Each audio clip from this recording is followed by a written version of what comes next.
Alice's Adventures in Wonderland by Lewis Carroll. Chapter 7. A Mad Tea Party. There was a table set out under a tree in front of the house, and the March Hare and the Hatter were having tea at it. A dormouse was sitting between them, fast asleep, and the other two were using it as a cushion, resting their elbows on it and talking over its head. Very uncomfortable for the dormouse, thought Alice. Only, as it's asleep, I suppose it doesn't mind. The table was a large one, but the three were all crowded together at one corner of it. "No room! No room!" they cried out when they saw Alice coming. "There's plenty of room," said Alice indignantly, and she sat down in a large armchair at one end of the table. "Have some wine," the March Hare said, in an encouraging tone. Alice looked all round the table, but there was nothing on it but tea. "I don't see any wine," she remarked. "There isn't any," said the March Hare. "Then it wasn't very civil of you to offer it," said Alice angrily. "It wasn't very civil of you to sit down without being invited," said the March Hare. "I didn't know it was your table," said Alice. "It's laid for a great many more than three." "Your hair wants cutting," said the Hatter. He had been looking at Alice for some time with great curiosity, and this was his first speech. "You should learn not to make personal remarks," Alice said with some severity. "It's very rude." The Hatter opened his eyes very wide on hearing this, but all he said was, "Why is a raven like a writing-desk?" "Come, we shall have some fun now," thought Alice. "I'm glad they've begun asking riddles. I believe I can guess that," she added aloud. "Do you mean that you think you can find out the answer to it?" said the March Hare. "Exactly so," said Alice. "Then you should say what you mean," the March Hare went on. "I do," Alice hastily replied. At least, I mean what I say. That's the same thing, you know." "Not the same thing a bit," said the Hatter. "You might just as well say that I see what I eat is the same thing as I eat what I see." "You might just as well say," added the March Hare, "that I like what I get is the same thing as I get what I like." "You might just as well say," added the Dormouse, who seemed to be talking in his sleep, "that I breathe when I sleep is the same thing as I sleep when I breathe." "It is the same thing with you," said the Hatter, and here the conversation dropped, and the party sat silent for a minute while Alice thought over all she could remember about ravens and writing-desks, which wasn't much. The Hatter was the first to break the silence. "What day of the month is it?" he said, turning to Alice. He had taken his watch out of his pocket and was looking at it uneasily, shaking it every now and then, and holding it to his ear. Alice considered a little, and then said, "The 4th." "2 days wrong," sighed the Hatter. "I told you butter wouldn't suit the works," he added, looking angrily at the March Hare. "It was the best butter," the March Hare meekly replied. "Yes, but some crumbs must have got in as well," the Hatter grumbled. "You shouldn't have put it in with the bread-knife." The March Hare took the watch and looked at it gloomily. Then he dipped it into his cup of tea and looked at it again, but he could think of nothing better to say than his first remark. "It was the best butter, you know." Alice had been looking over his shoulder with some curiosity. "What a funny watch," she remarked. "It tells the day of the month, and doesn't tell what o'clock it is." "Why should it?" muttered the Hatter. "Does your watch tell you what year it is?" "Of course not," Alice replied, very readily. "But that's because it stays the same year for such a long time together." "Which is just the case with mine," said the Hatter. Alice felt dreadfully puzzled. The Hatter's remark seemed to have no sort of meaning in it, and yet it was certainly English. "I don't quite understand you," she said, as politely as she could.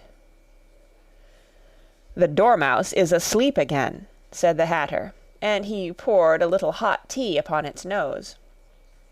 The Dormouse shook its head impatiently, and said, without opening its eyes, Of course. Just what I was going to remark myself." "Have you guessed the riddle yet?" the Hatter said, turning to Alice again. "No, I give it up," Alice replied. "What's the answer?" "I haven't the slightest idea," said the Hatter. "Nor I," said the March Hare. Alice sighed wearily. "I think you might do something better with the time," she said, "than waste it in asking riddles that have no answers." "If you knew time as well as I do," said the Hatter, "you wouldn't talk about wasting it. It's him."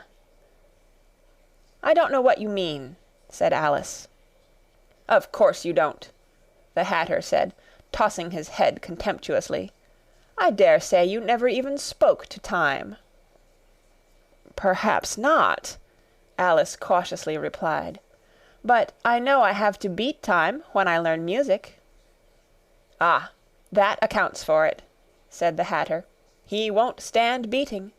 Now, if you only kept on good terms with him, he'd do almost anything you liked with the clock. For instance, suppose it were 9 o'clock in the morning, just time to begin lessons. You'd only have to whisper a hint to time, and round goes the clock in a twinkling. 1:30, time for dinner." "I only wish it was," the March Hare said to itself in a whisper. "That would be grand, certainly," said Alice thoughtfully.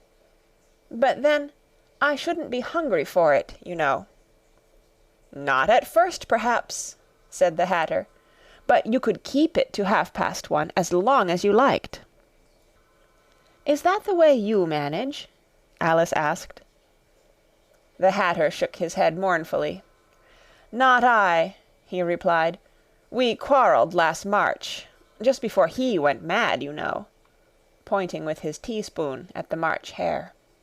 "It was at the great concert given by the Queen of Hearts, and I had to sing, 'Twinkle, twinkle, little bat, how I wonder what you're at.' You know the song, perhaps?"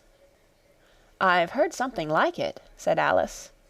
"It goes on, you know," the Hatter continued, "in this way: Up above the world you fly, like a tea-tray in the sky, twinkle, twinkle." Here the Dormouse shook itself, and began singing in its sleep, "Twinkle, twinkle, twinkle, twinkle," and went on so long that they had to pinch it to make it stop. "Well, I'd hardly finished the first verse," said the Hatter, "when the Queen jumped up and bawled out, 'He's murdering the time! Off with his head!'" "How dreadfully savage!" exclaimed Alice. "And ever since that," the Hatter went on in a mournful tone, "he won't do a thing I ask. It's always 6 o'clock now." A bright idea came into Alice's head. "Is that the reason so many tea things are put out here?" she asked. "Yes, that's it," said the Hatter with a sigh. "It's always tea time, and we've no time to wash the things between whiles." "Then you keep moving round, I suppose?" said Alice. "Exactly so," said the Hatter, "as the things get used up." "But what happens when you come to the beginning again?" Alice ventured to ask. "Suppose we change the subject," the March Hare interrupted, yawning. "I'm getting tired of this. I vote the young lady tells us a story." "I'm afraid I don't know one," said Alice, rather alarmed at the proposal. "Then the Dormouse shall," they both cried. "Wake up, Dormouse!" and they pinched it on both sides at once. The Dormouse slowly opened his eyes. "I wasn't asleep," he said, in a hoarse, feeble voice. "I heard every word you fellows were saying." "Tell us a story," said the March Hare. "Yes, please do," pleaded Alice. "And be quick about it," added the Hatter, "or you'll be asleep again before it's done." "Once upon a time there were 3 little sisters," the Dormouse began in a great hurry. "And their names were Elsie, Lacie, and Tilly, and they lived at the bottom of a well." "What did they live on?" said Alice, who always took a great interest in questions of eating and drinking.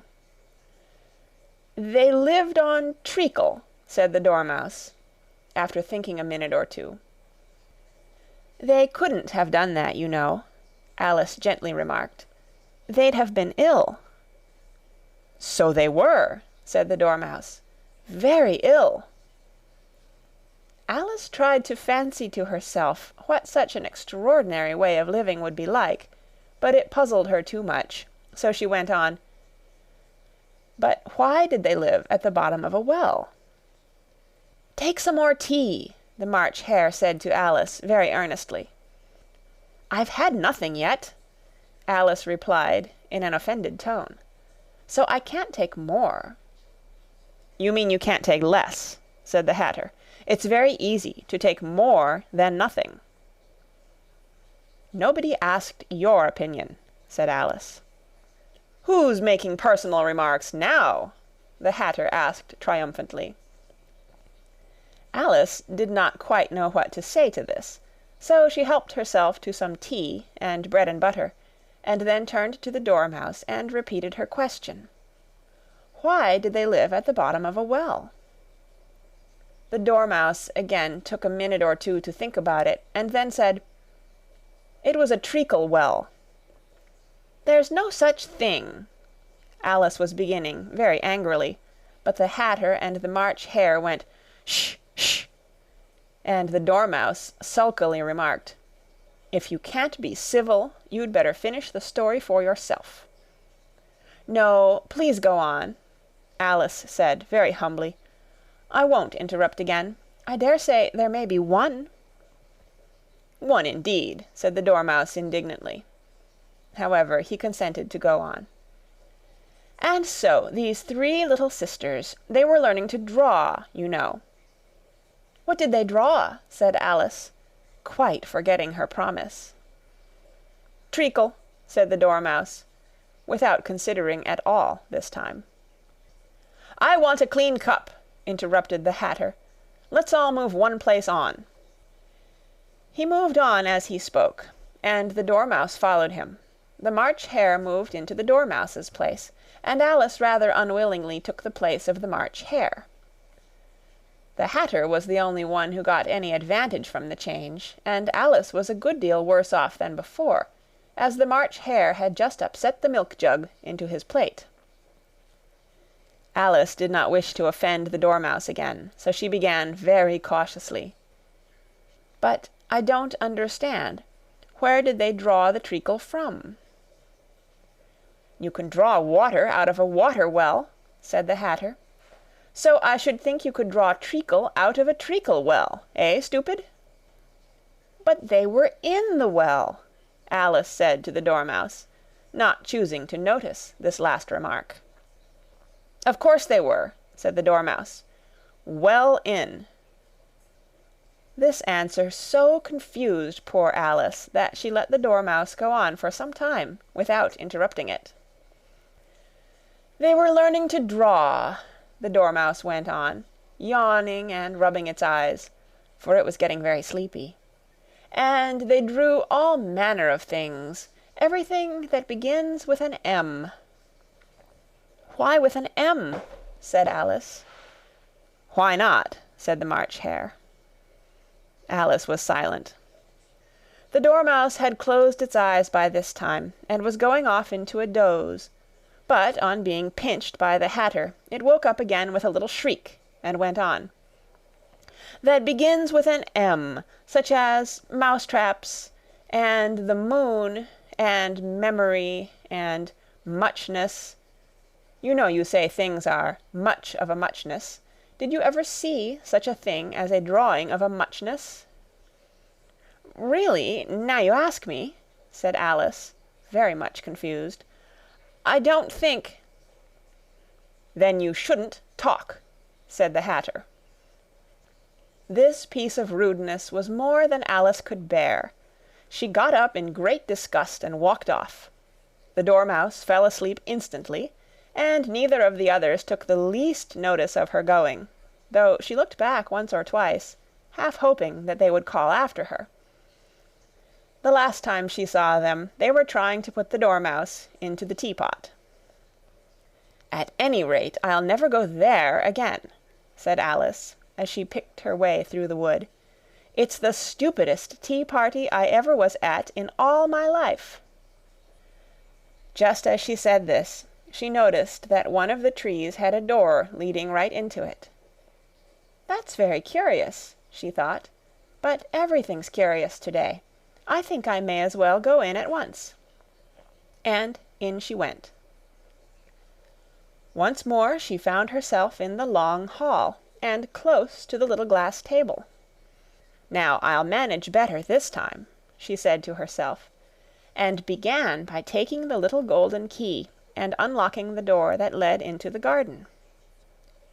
Then she went to work nibbling at the mushroom, she had kept a piece of it in her pocket, till she was about a foot high. Then she walked down the little passage, and then she found herself at last in the beautiful garden, among the bright flower beds and the cool fountains. End of Chapter 7. Recorded on November 11th, 2005, in Oceanside, California.